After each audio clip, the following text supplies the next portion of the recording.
there is a part of me that believes, there are inventions that the government didn't want to bring out because, God forbid, if they did, it would decimate multi-trillion-dollar industries, oil being one of them. I fully believe that. It needs to go. Huh? It needs to go. It needs to go. But, who's going to release it? I don't know. I mean, look how long it took to find out who killed JFK. Yeah. Look how long it took with Epstein and some of these lists that we are looking at. Who did what to MLK?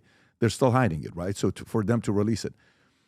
When it comes down to Musk, what is your opinion on Elon and, him being a net positive to society? Do you have an opinion on Elon? Well, I think Elon is a genius in his entire approach to dealing with society, first and foremost. And he's proven himself to be very capable as far as finding out where a problem lies and then attacking that problem and bringing the right people to it. I think he would have been very benefited. I was surprised when I didn't get anything from him after I did the Joe Rogan and showed the linchpin because of what he's trying to do in space. One of his problems, though, that I see affecting him is he believes in the vacuum. He believes in the finite, infinite universe, where there's no pressure changes between the planets, that there's just this great vacuum there, and doesn't recognize that this is just like being underwater. Where we are at the surface of the water is like the Goldilocks zone. This is the Goldilocks zone on our planet. Well, within the solar system, there's the Goldilocks zone where the Earth sits, and this fits for us. You go out 147 million miles away from the sun, where Mars is, the nitrogen is expanded to such an extent, the hydrogen has expanded to such an extent, there's no way to contain that into the body, the flesh of the body, which is necessary in order for us to keep living.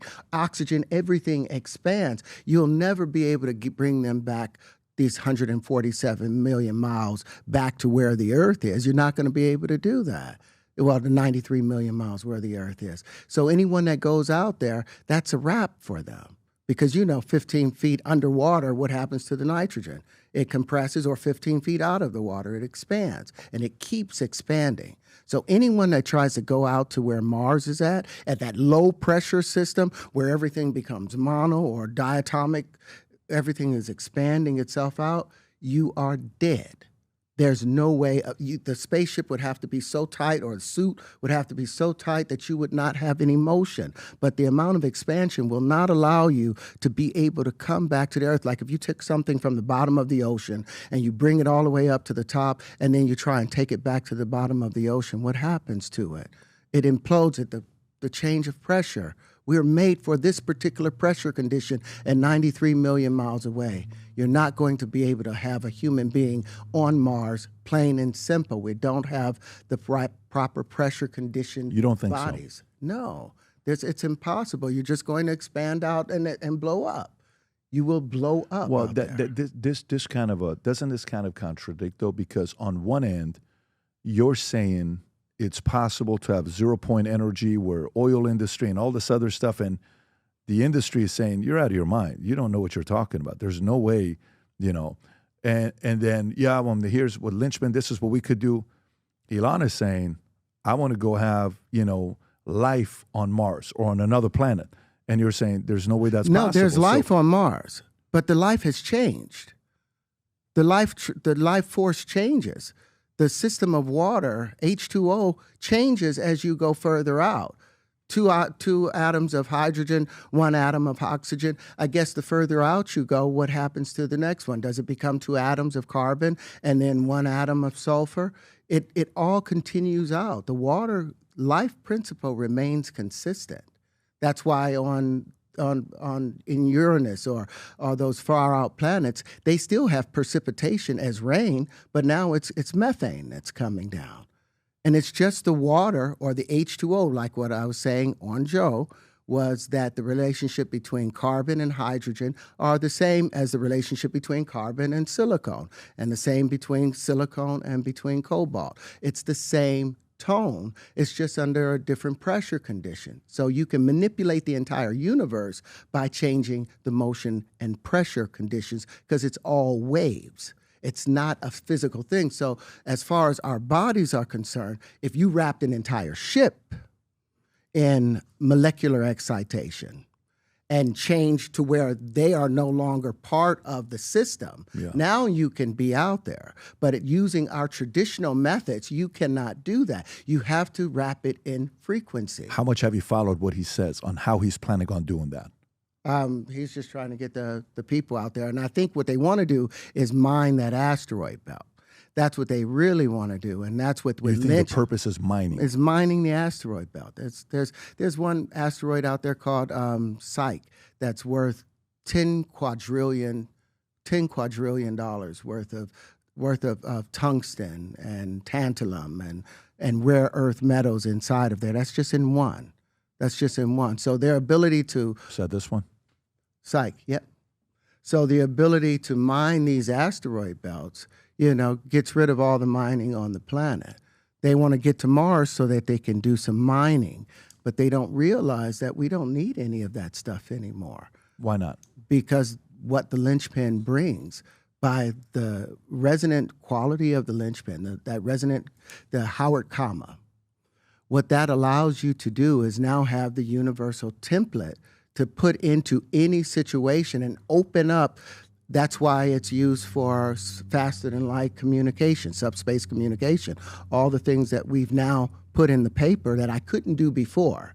When I first went to Eric and everyone, I was like, well, I'm shy in the mathematics, but I have the geometry, I have the patterns and all this. So what Eric Weinstein gave me was a book on differential equations and gauge theory. Well, what I was able to do with that, now I understand the math enough, and using AI as a guide, you can plug into it and give it the information necessary, because I'm sure the very first time that they started the quantum computer or the supercomputer, the very first thing they tried to do was solve the three-body problem, but it couldn't solve it. And they tried to solve the 7 millennial problems, but they couldn't solve it with those computers. But we've been able to solve it by changing the paradigm, by changing to curve multiplication, by using a finite space, by redistributing the prime numbers, and by utilizing the actual curvature of the universe. We've been able to fix all of those problems. Okay, so let's stay on that, because just yesterday we're having a very innocent conversation. Here's what the conversation was. Conversation is, one of our guys says, oh my God, this is crazy. I mean, I don't know if Terrence knows what he's talking about and all this other stuff. I won't give his name because, he's out there. And so another guy says, I don't know, man. I think some of the stuff he says, so how do you think the pyramid was built? What do you mean? How do you think those big rocks, where you think it was just, big slaves picking it up and put it? I think so. You think men put that up? You don't think they didn't have access to something back in the days? And how come we've not had? So he started kind of going through this. So then you see the debate, right? Your opinion. How was the pyramid built based on what you know?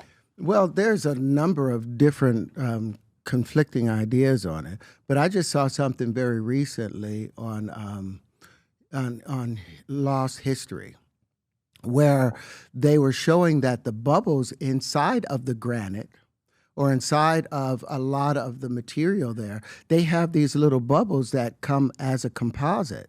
That it was not big blocks of granite that was necessarily brought up there, that they were actually mixing all of this stuff together. There's that approach. But then the idea of using resonance, something that we've always been able to use, you can, the same way you're able to blow on a sheet of paper or hum and see something vibrate, that's something flowed.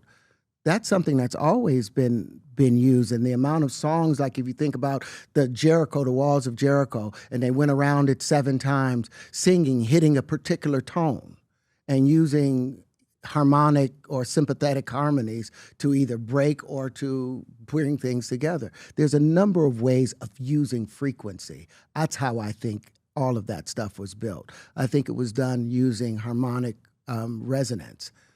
Hi, everyone. My name is Terrence Howard. I'm an actor, but in the field of science also. So if you would like to connect with me, you can connect with me on Connect. The QR code is down below, and let's have a great conversation. If you enjoyed this video, you want to watch more videos like this, click here. And if you want to watch the entire podcast, click here.